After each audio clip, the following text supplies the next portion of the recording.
محترم و عزتمندو مسلمانانو خویندو میندو نن درته ډیره یو عزتمنده پاورفل برکت والا وظیفه چې د فبأي آلاء ربکما تکذبان د سوره رحمان د یو آیات مبارکه وظیفه ده چې دا ډیره برکتی وظیفه ده د مال د وسعت دپاره د رزق د وسعت دپاره او د برکت دپاره ډیره عظیم الشانه او ډیره طاقتوره وظیفه ده.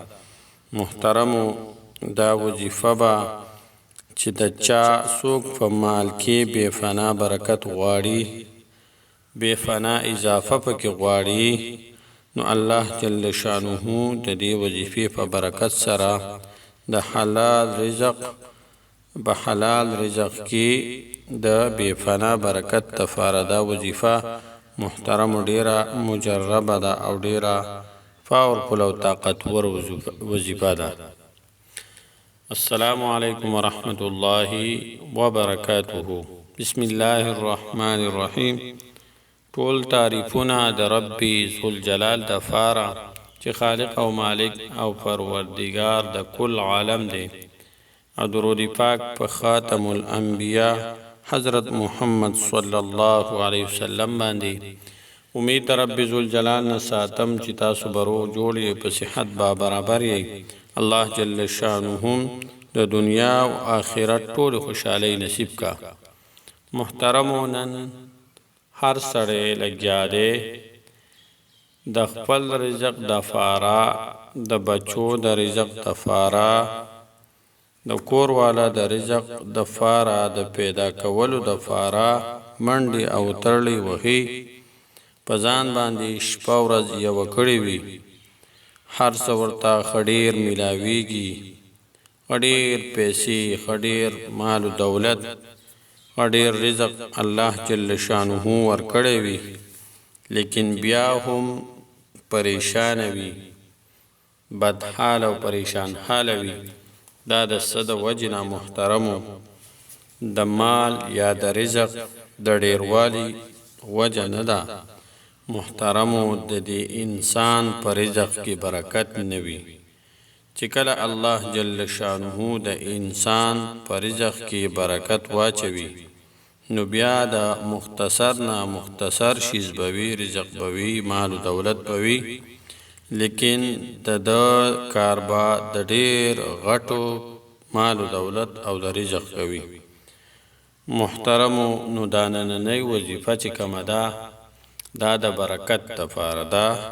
په رزق او په مال او دولت کې بې پناه برکت دپاره دا ډیره مجربه او عالیشان وظیفه ده. محترمو د یوازې مال او رزق دپاره د برکت دپاره نه ده، د خپل عمر په زندګۍ کې یعنی برکت دپاره هم ده، د خپلو حاجاتو دپاره هم ده، د پریشانۍ ختمولو دپاره هم ده. په چا قرضونه وي نو قرضونه هم الله جل شانه د دې وظیفې په وساطت او برکت سره ختموي. محترم دا ډېر عالیشانه وظیفه ده. که مال یو کس وي چې زما سره مال حال ښه ډېر دی، لیکن چې څنګه راشي کورته مال او رزق او دولت، نو بس خبر تی نشمه، پویم پی نشمه، څه پوم نه کمه، واپس هغه پیسې ولګي، ختم شي، مال دولت رزق ختم شي. نو محترمو دا بې برکتي ده. نو د دغه برکت اچولو دپاره الله جل شانه ډېر وظیفې او ډېر لارې ښودلې دي مسلمانانو ته، خپلو بندګانو ته. نو زمونږ علماء کرام د هغې برکت اچولو دپاره دا عمل، دا مجربه وظیفه موږ ته وړاندې کوي. نو د هغې دپاره علماو دا وظیفه ښودلې ده چې یو انسان وي چې زما د په مال او په دولت کې برکت وي. نو محترمو او راځو وظیفې طرف ته. وظیفه څرنګې ده، په څه طریقه باندې ده؟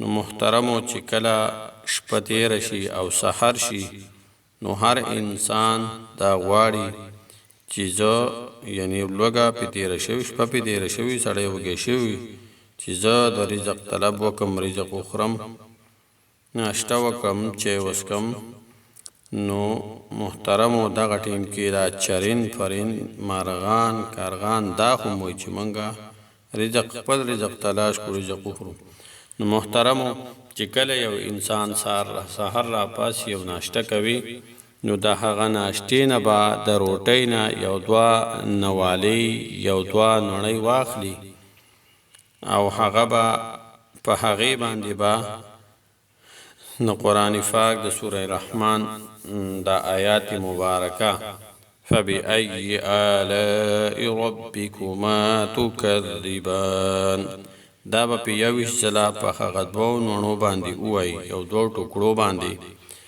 او 11 یعنی 11 مرتبه به پې ووایي یا وهابو یا رزاقو یا وهابو یا رزاقو دا به په یویشت ځله ووایي محترمو د هغې نه پس پې نرۍ نرۍ ټوکړې کې او چرین فرین مارغان کارغانو ته به یې واچوي نو محترمو چې هغوی کله دا وخوري نو الله جل شانه به د دې انسان چې چا وظیفه کړې وي د ده په مال او په حال کې به بې فنا برکت اچوي یعنی ډېر برکتونه به پکې الله جل شانه واچوي نو محترمو دا وظیفه ډېره مجربه ډېره پاورفل طاقتوره وظیفه ده نو دا په خپله هم وکړئ په زندګۍ کې او نورو مسلمانانو خویندو میندو وروڼو ته یې هم د ثواب په نیت باندې شیر کړئ السلام علیکم ورحمة الله وبرکاته